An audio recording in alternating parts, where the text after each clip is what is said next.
national hero or worldwide villain, a martyr for independence or the man who caused the deaths of millions, ahead of the curve or catalyst for 2 world wars. This is the story of the most successful one-time assassin who managed to turn the entire world on its head with 2 single shots. The man in question is none other than Gavrilo Princip, a Bosnian Serb who assassinated Archduke Franz Ferdinand of Austria and his wife Sophie, which led to events of World War I. Princip was born in western Bosnia in an obscure village of Obviaj to a poor Serb peasant family. He was one of 9 children, out of which 6 died in infancy. Gavrilo's father, Petar Princip, was a strict man who never drank or swore in his life. A man who fought in the Herzegovina uprising against the Ottoman Empire. In a family of serfs, children had to work the fields and help the family from the very childhood, usually abandoning even the most basics of education. They were illiterate and majority of them just took over the family duties. However, young Gavrilo Princip began attending primary school in 1903. Despite his father's opposition, he quickly became very successful in his studies. Young Gavrilo had one luck. His older brother, Jovan Princip, was willing to support him and pay for his studies, which for a man who only made a living through manual labor was a very hard task. Regardless, Gavrilo moved to Sarajevo at the age of 13 and he was enrolled into the merchant school. After 3 years of study, Gavrilo transferred to Sarajevo Gymnasium, where he became politically active. The history of Balkans is a tale full of misery, fight for independence, national pride and bloodshed. As a politically active teenager whose father fought in an uprising for independence, he witnessed yet another imperialistic transition of power, because in 1908, Austro-Hungarian Empire annexed Bosnia and Herzegovina. While the neighboring Serbia had been independent for decades now, young Gavrilo could not grasp his head around why Bosnia can't be independent too, since many sacrificed their lives for the cause, yet nothing changed. This revelation led him to indulge in a socialist, anarchist and communist literature, further derailing Gavrilo from the focus on his studies into political activism. He joined various student groups which were focusing on nationalism and anti-imperialism. The age-old quote which says, "You will become the same as the people you surround yourself with," could not be more true in this case. Gavrilo Princip started associating himself with anarchists and like-minded people who sought to dethrone the Austro-Hungarian Emperor and declare the independence of Bosnia and Herzegovina. These societies were strictly forbidden, and after young Gavrilo took part in a demonstration against the Habsburg authority in Sarajevo in 1912, he was expelled from school. This is the point where Gavrilo's life started slowly falling apart and further descending into chaos. Fearing the disappointment from his brother, who was paying for his studies this whole time while working hard manual labor, Gavrilo decided to move to Belgrade, Serbia, without telling his family. He lived in difficult conditions, without having any money, alongside with other Bosnian students. He tried to enroll into the 5th grade of gymnasium in Belgrade, but he failed the entrance exam. At the outbreak of Balkan-Turkish War in 1912, Gavrilo Princip went to recruitment office in Belgrade and tried to volunteer into the service, but he was rejected, due to looking weak and small. He tried to enlist one more time in a different recruitment office, but he was laughed at and sent away for looking too weak. This humiliation pushed Gavrilo even further to the anarchist side, where he felt obliged to convince people that they are wrong, to prove that even he, a small weak-looking teenager, can too help in a war and play his part. The success of Serbian army created waves of nationalistic feelings throughout the Balkans. The governor of Bosnia and Herzegovina declared martial law in order to battle any upcoming demonstrations for independence against the Austrian rule.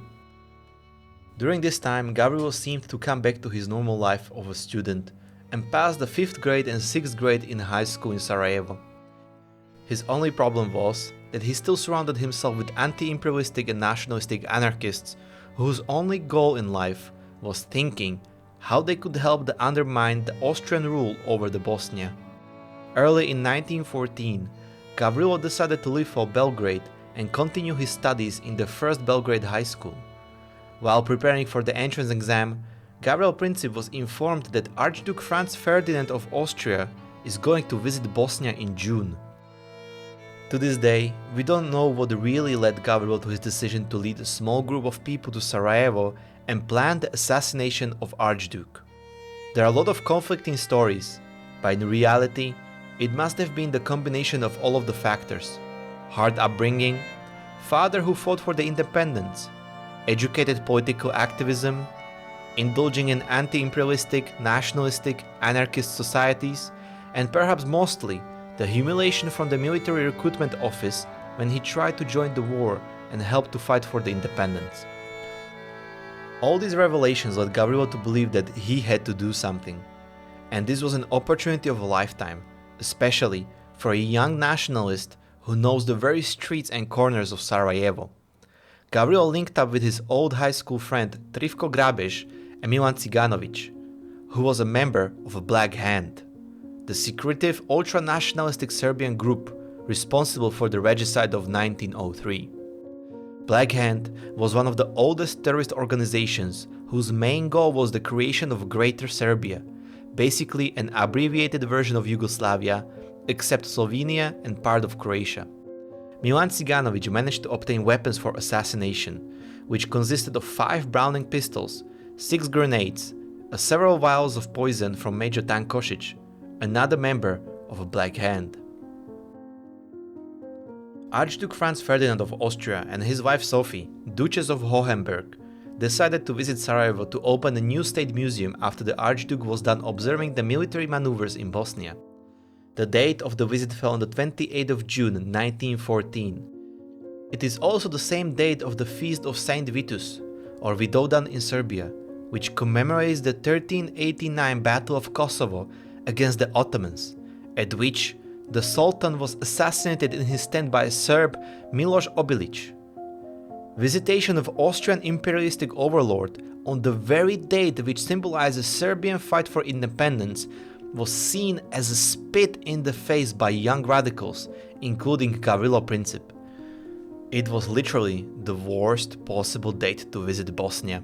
In Gavrilo's mind, something had to be done. Group of 6 assassins, together with young Gavrilo, devised a plan of assassination which consisted of multiple steps at which each one of the assassins would have a chance to prove himself. First assassin was Muhammad Mehmed Basić, who lost his nerve when he saw the Archduke's car. Next to Muhammad was Vaso Čubrilović, who was armed with a pistol and a bomb. He too failed to act. At 10 minutes past 10 am, Franz Ferdinand's car approached another point of attack, where Nedeljko Čibranović threw a hand grenade which was seen by the driver, who managed to speed up. The grenade bounced off the golden back convertible cover in the street, detonating under the second car and wounding 16 to 20 people. Čabrinović then swallowed a cyanide pill and jumped into the Miljacka river to commit suicide. His suicide attempt failed due to cyanide being old, and the river was only 13 centimeters deep due to the dry summer heat. He looked like a fool, and police dragged him out of the river into the street, where he was severely beaten by the crowd before being taken into custody. Due to these events, cars sped up, and the last 3 assassins with Cvjetko Popović, Gavrilo Princip and Trifun Grabež failed to act because cars were simply going too fast. Archduke Ferdinand was understandably stressed when they reached the town hall, at which point he said to the mayor Fehin Čurčić, "Mr. Mayor, I came here on a visit and I'm greeted with bombs. It is outrageous." At this point, the imperial entourage discussed what to do next. An idea was mentioned that perhaps the army from the nearby military maneuver exercises should be brought into the city in order to ensure the safety of the empire's heir. Governor General Oskar Potiorek vetoed this suggestion, mockingly saying, "Do you think that Sarajevo is full of assassins?" The absolute ignorance by the military entourage of the fact that they are visiting a country that struggled for autonomy on the very holiday which symbolizes the fight for independence led them to believe that they should continue on with their program, with only a slight change of just visiting the hospital where the victims of the bombings were being treated. They even took the very same route at which they were attacked earlier in the day to the hospital because they thought they would avoid the crowded city center. However, one can never doubt the incompetence of high-ranking officials in crucial situations, and the deadliest mistake came after they failed to instruct the driver of Archduke's car about the change of plans. This led the driver to turn the wrong way, just at the corner of the cafeteria where there was Gavrilo Princip himself, with eyes wide open, not believing what he was witnessing. The driver even stalled the engine when he tried to put the car in reverse. Gavrilo Princip took this once-in-a-lifetime opportunity, rushed towards the car, stepped on the footboard and shot Archduke Franz Ferdinand and his wife Sophie at the point-blank range. Gavrilo then tried to shoot himself but was immediately seized and arrested. Gavrilo Princip was later tried, where he voiced his terrorist manifesto in one speech. "I'm a Yugoslav nationalist, aiming for the unification of all Yugoslavs, and I do not care what form of state, but it must be free from Austria. The plan was to unite all South Slavs. It was understood that Serbia, as the free part of the South Slavs, had the moral duty to help in the unification, to be the South Slavs as the Piedmont to Italy. In my opinion, every Serb, Croat and Slovene should be an enemy of Austria." Princip was just 19 years old and was deemed too young for execution. He was sentenced to the maximum possible penalty of 20 years in prison. Archduke Franz Ferdinand, an heir to the throne of Austro-Hungarian Empire, died just minutes after he was shot, which eventually led to one of the deadliest conflicts the world has ever seen.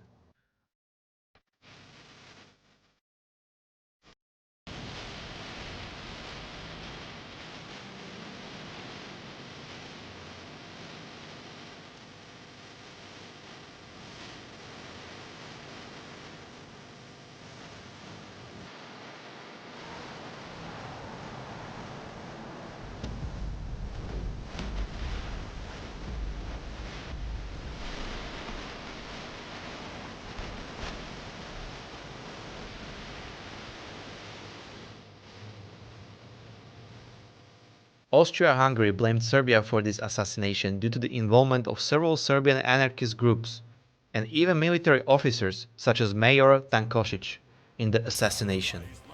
Austria-Hungary therefore declared war on Serbia, to which surprise, Russia decided to defend Serbia. Germany declared unconditional support for Austria-Hungary, which led to the formation of the Central Powers, including Italy. Britain and France feared that the German inclusion in the war could lead Germany to become too powerful, and they formed an alliance of Triple Entente between France, Britain and Russia. Facing a war on two fronts, German strategy was to first knock out France in a quick defeat and then focus on Russia. A strategy which failed and eventually led to the establishment of trench warfare. It was one of the deadliest parts of the history, only being overshadowed by the horrors of the Second World War. The fighting was brutal, and each of the imperial powers was willing to sacrifice thousands of soldiers just to gain a small edge in a no man's land. Despite the fact that Germany was fighting two-front war, they were doing exceptionally well on the Eastern Front, pummeling the Russian Empire before they could fully mobilize. World War I became a war of attrition between Central Powers consisting of Germany, Austria-Hungary, Bulgaria, Ottoman Empire and Triple Entente, which included France, Britain, Russia and later Italy, which switched sides. Austria-Hungary was a multi-ethnic imperial state consisting of many nationalities, where a big portion of the army wondered why they had to attack and kill fellow Slavs. This, combined with the incredible incompetence of their military and Ottoman failure to rally the people for the cause, meant that Germany had to carry the heavy weight of a fighting on both Western and Eastern fronts. World War I was so brutal in fact that it witnessed the first use of chemical weapons, first use of aircrafts, and absolute destruction of humankind through terrible war atrocities such as Armenian genocide, which is to this day denied by Turkey. After the United States joined the war on the side of the Triple Entente in 1917, the war slowly became too costly for the Central Powers, and it eventually led to its downfall and collapse in 1918. The signed treaties during the peace conference were so harsh that it led to the dissolution of Austro-Hungarian Empire and war reparation charges so incredibly harsh on Germany that it eventually led to the Second World War 20 years later. During the war, Gavrilo Princip was chained to a wall in a solitary confinement at a small fortress in Terezin, where he lived in harsh conditions and suffered from tuberculosis. The disease ate away his bones so badly that his right arm had to be amputated. In January 1916, Gavrilo unsuccessfully attempted to hang himself with a towel. During his imprisonment, Gavrilo Princip refused to accept any responsibility for the consequences of his actions, and he claimed to believe that World War I was bound to happen regardless and that he had nothing to do with it. Gavrilo Princip died on 28th of April 1918, 3 years and 10 months after the assassination. At the time of his death, his frail, weakened, malnutritioned and disease-stricken body weighed only around 40 kilograms or 88 pounds. Fearing his bones might become relic for the Slav nationalists, Princip's prison guards secretly took the body to an unmarked grave, but the Czech soldier assigned to the burial remembered the location, and in 1920, Princip's remains were brought to Sarajevo, where he was deemed an hero. Long after his death, Princip's legacy is still disputed and he remains a historically significant but a polarizing figure. For Habsburg monarchy and its supporters, he was a murderous terrorist. Royal Yugoslavia portrayed him as a Yugoslav hero. During the World War II, Nazis and Croatian fascist Ustasha viewed him as a degenerate criminal and left-wing anarchist.